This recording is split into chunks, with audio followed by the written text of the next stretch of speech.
Episode 9 of Mortal Hunters has probably got the best action I have seen in the series so far. There's I don't know what to say. I don't know what there is about it. There's just something about the choreography and just the stakes overall from the episode itself. Sorry, I'm just trying to set up. Here we go. And I'm going to talk about. I'm excited about this one. I tried to make a video the day before as of recording this video.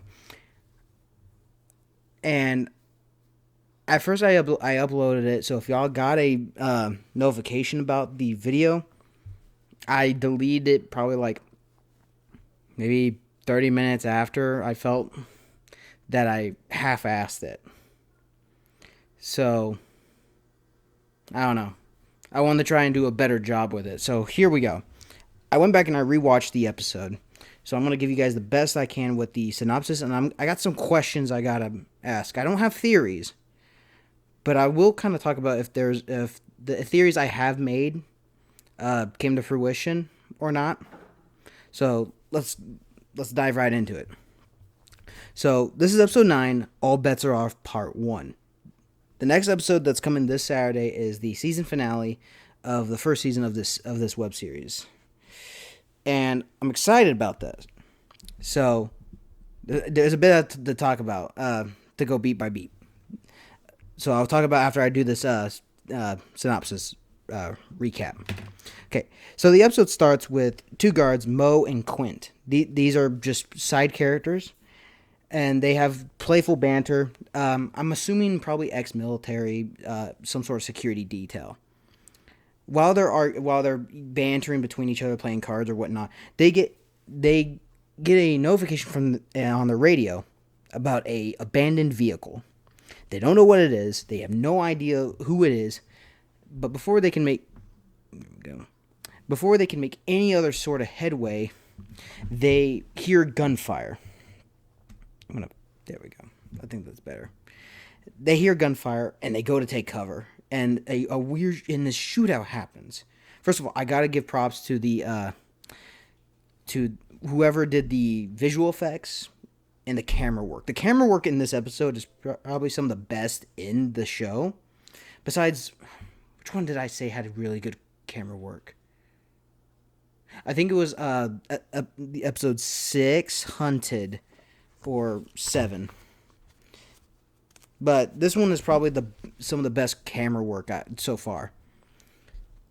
And props to the visual effects that did it, because it's really good. So Quint and Mo are cornered in this weird warehouse thingy, or just some sort of like bunker or something. It's out in the middle of nowhere. It's probably one of those abandoned buildings you've seen like if you drive by. But we get there, and both are injured. Quint has a gunshot to his leg that he tourniquets, and Mo is just hit in his hand. Great makeup, by the way. They did a really good job with the makeup. I think Hunted had the best makeup overall, but this one is really good. While they try to set up for another shootout, Mo is taken out, and it's revealed that the assailants were Ranch and Bull. So, Quint kind of corners Ranch after injuring Bull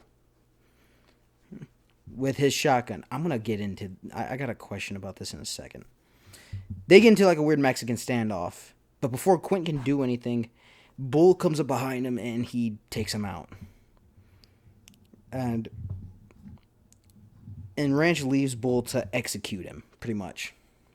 It's brutal. It's really good editing.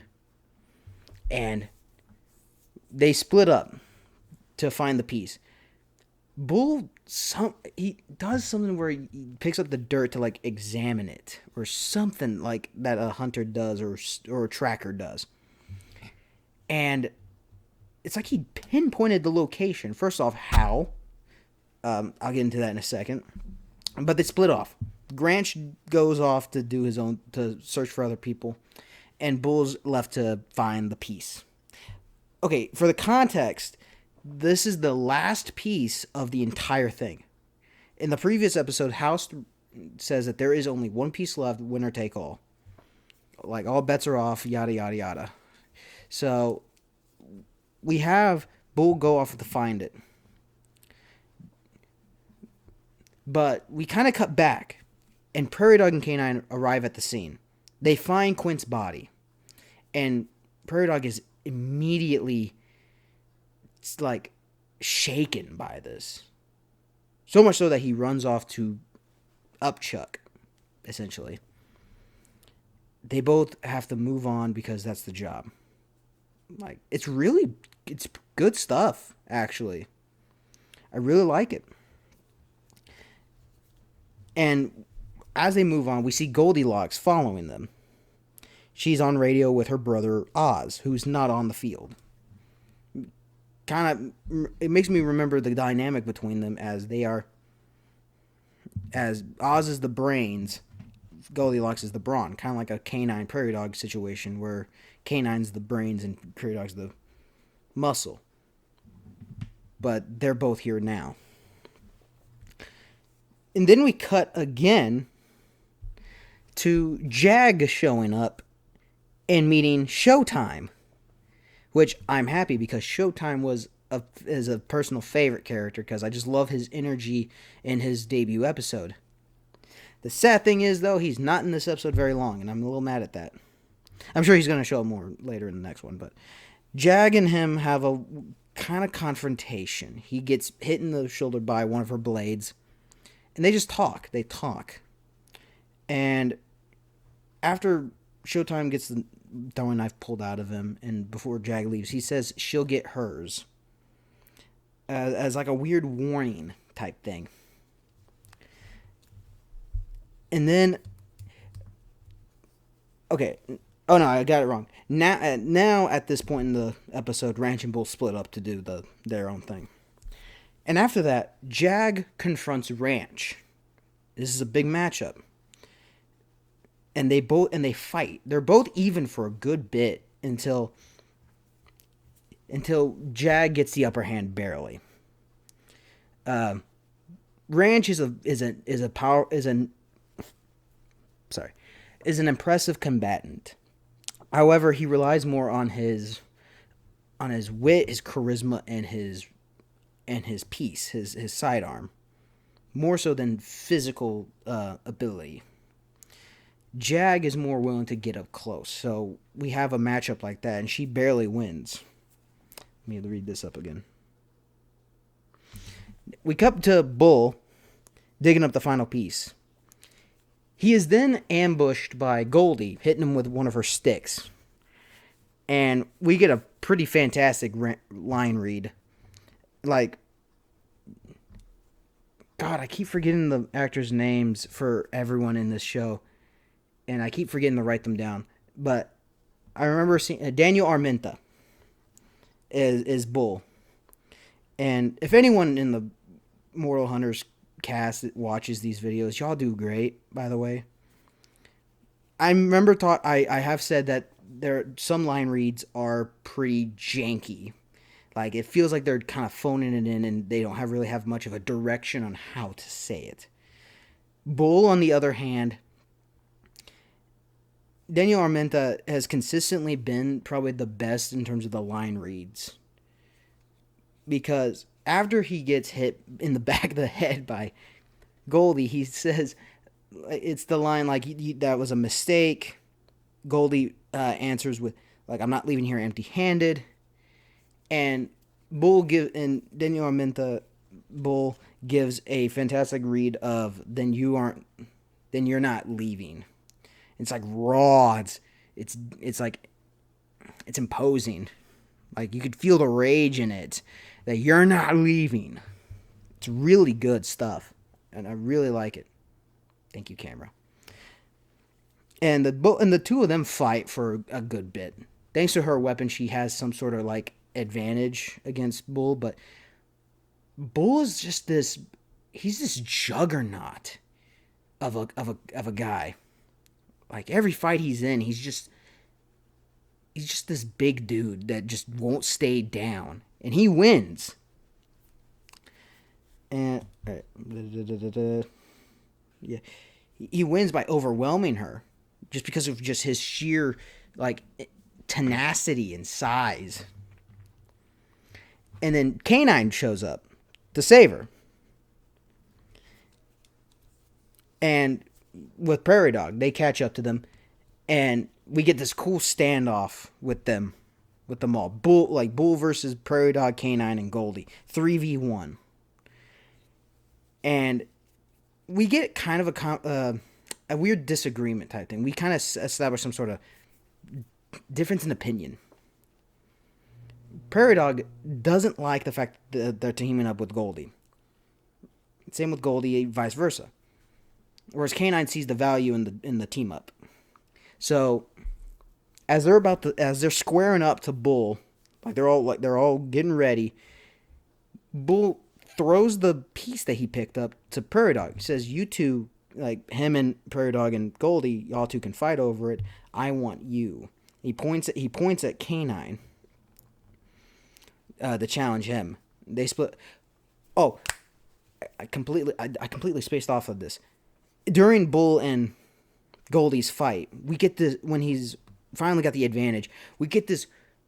They do a really clever thing, in my opinion, with a POV shot, and it's from Goldie's point of view, and Bull's choking her out, trying to at least, before Canine saves her. It's really good camera work there. It's like you could really feel like you're in the fight with them, and I really like that. I thought this was a very cool use of POV shots. So I almost forgot about that, but I'm glad I didn't. So big props on that. In terms of, again, camera work, this one is just so good. I really like this episode, but I'll get into it in a minute. So okay, back to Bull gives peace to Prairie Dog, and Prairie Dog and Goldie go off the fight over it, while Bull goes fights Canine. And they trade blows a bit. Like, let me look at this. Yeah. Bull fights Canine and easily wins. Canine gets like a good weave and hit in, but it just doesn't matter. Because Bull's just this tank that just takes everything. And he wins. Again, easily. Does like a finisher to like make sure he stays down or something. And goes off to take care of Goldie and Prairie Dog. The two of them are fighting. They're pretty even for a bit until Goldie gets an upper hand. She gets like a good choke or some sort of like hit in. And after that, let me just make sure. Yeah, Bull then ambushes Goldie after she gets the upper hand over Prairie Dog. Easily wins. And he's about to walk off, and then Prairie Dog, gets up ready to, and challenges him. Does the whole like, come at me. First off, I don't know. Again, I got questions I'll talk about in a second. Bull and Prairie Dog get, let's drop my pen. They get into a nice fight, and I gotta say, the choreography is really good. You can tell it's like stage combat-ish. You can tell they're not actually hitting each other. This isn't some big like action blockbuster thing. But it's really good. I really like the choreography in this. Despite his best efforts, Prairie Dog is defeated easily. Again, trying to fight the big dude in a 1v1 is not smart. But they do a very good job with doing it. Canine saves Prairie Dog from getting like executed by shooting Bull in the back a couple times. First off, thought there was no killing. Were we just throwing away the rules now or what? And he leaves with an unconscious Prairie Dog who still has the piece in his pocket, by the way. I don't know why Bull didn't just take it out after, instead of trying to finish him off or something like that. I don't know. I'll talk about it in a second. and he goes to leave with Prairie Dog, and Goldie pleads with him, kind of. Earlier in the episode, when K9 saves her from Bull, he talks about how they're not enemies. I told you we're not enemies. Prairie Dog says, I'm not one with the whole team up thing. But then Goldie kind of tries to plead about him leaving due to technically betraying them for her own gain. Technically, it feels weird to me. This drama, because I don't know. It didn't feel earned. Didn't feel set up properly, like she was going to betray them or do something for her own interest. I don't know. It's just kind of just makes me question. And we cut to K9 driving with the unconscious Prairie Dog, and he's desperately trying to wake him up. And we get Kelton to we get Kelton, K9's actor, desperate, like screaming at him, yelling at him, like, Prairie Dog, wake up. He's screaming at him. It's really good stuff. Really good stuff. And that's how the episode ends. And then a mid-credits scene. And it's just the heads in House talking to each other. Like, oh, this better be good, House, or whatever. And that's it. Okay, I gotta really... Mid-credit scenes like this bother me in the sense of, does it add anything? It doesn't. I don't think this added anything. I think you could have saved this for the next episode to, like, as a big setup. But it's fine. It's over with. It's barely 10 seconds. It's fine, I guess. It's mid-credit scenes that are like that don't do anything, make me question whether or not, like, you needed it in the first place. But, alright, I got some questions here. I forgot to mention that Bull when he gets hit by Quint, it's with a shotgun. And he gets up like he didn't take any damage, and he goes on fighting everybody else with, like it just didn't matter. So the big question is, are these characters superhuman? Because in Jag and Granch's fight, she throws a knife and he catches it like he had a spider sense or something. Are these characters superhuman? I don't know. The show doesn't tell me. And if they're not superhuman, how the hell are they alive? How is Bull alive from taking a 12 gauge buckshot to the shoulder? Like, I'm no expert, but I'm pretty sure that's gonna screw your day. I don't know. Like, if they're superhuman, say it. If they're not, what? I can't. Every time I see this, it's like, I had to double take the scene. Because how is this guy still alive? And I'm questioning this, and Bull's my favorite character in this show, by the way. And he just proves it time and time again in this one, because I love his character. But how are you alive? I'm good. I'm done. It just, when you have characters survive stuff like this, it makes me question whether or not these are superhuman. If they're not superhuman, how are they surviving this stuff? Because I know they don't have body armor.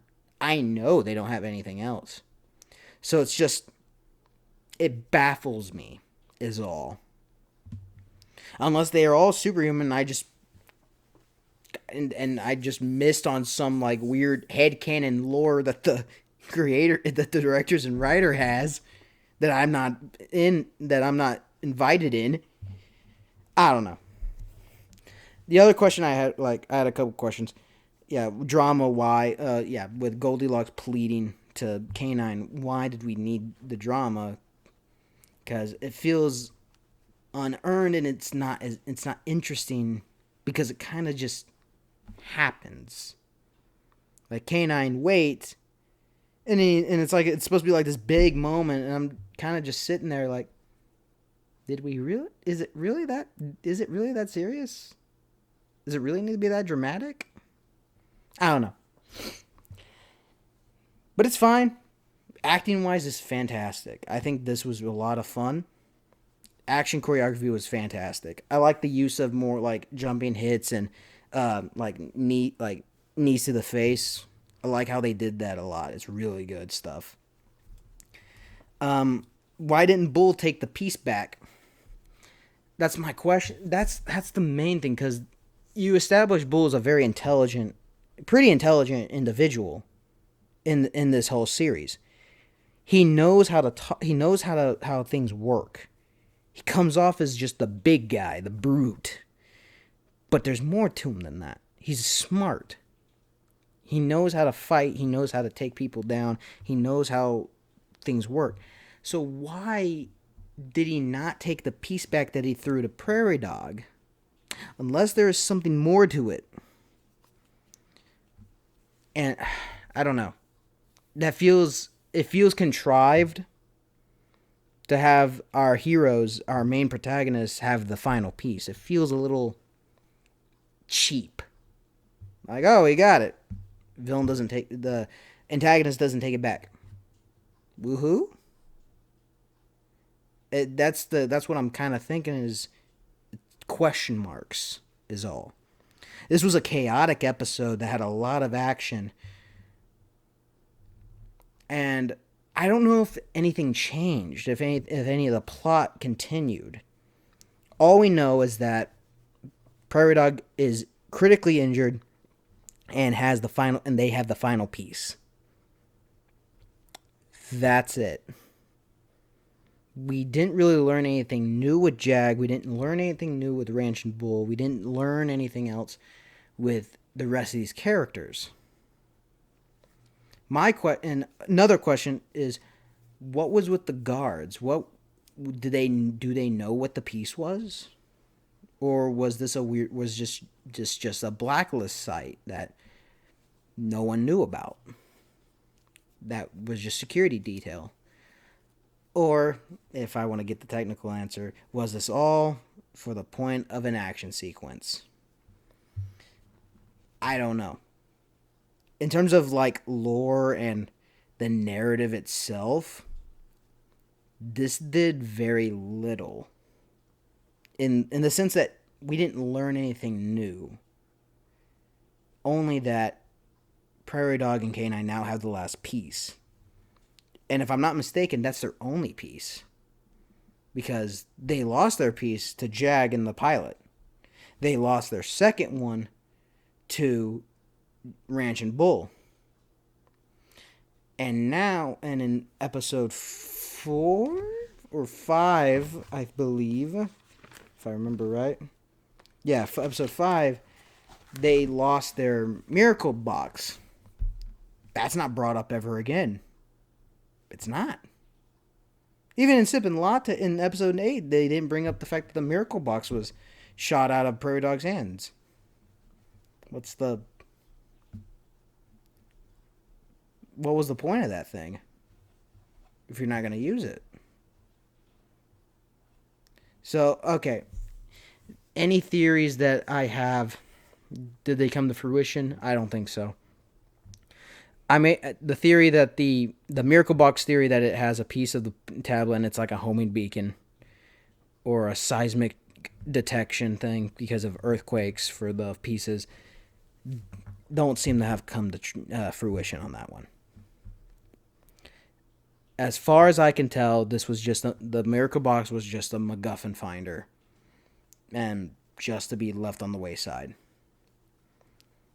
Prairie Dog's identity as the possible little brother of K9's original partner who died to Jag. And if Bull knows him. I don't know. I think that's the theory I'm going to go with. If episode 10 doesn't give us any answers, I don't know what to say. I like this episode. It's really fun. It's a fun episode. But in terms of like the greater narrative, it didn't do anything for me. Again, we didn't learn anything. We didn't learn anything new. There's no new lore, no new information to get. It's a lot like thicker than water. Episode 5. It's a lot like that one. And I don't know. But with Thicker Than Water, we got a little bit more to the plot going on. This one, I feel, just gave us excuses for fight scenes. And I don't know how to feel about that. Do I think this is the best episode so far? No, I don't think so, personally. I think Sippin' Lattes is a fantastic episode. I think episode 3 and episode 6, I believe, Hunted, is probably their best episodes yet. So I don't know. This episode was a lot of fun. Don't get me wrong. This one was a lot of fun. But it just didn't do anything new. We didn't learn anything new. It didn't do anything to further the plot. And I know technically it does because Prairie Dog and K9 have the piece. I know technically they have it, and we're going to get the episode where they just do more of that. But I don't know. Oh, another thing. What happened to the book that Prairie Dog got in 1200 decibels? That's not brought up ever again.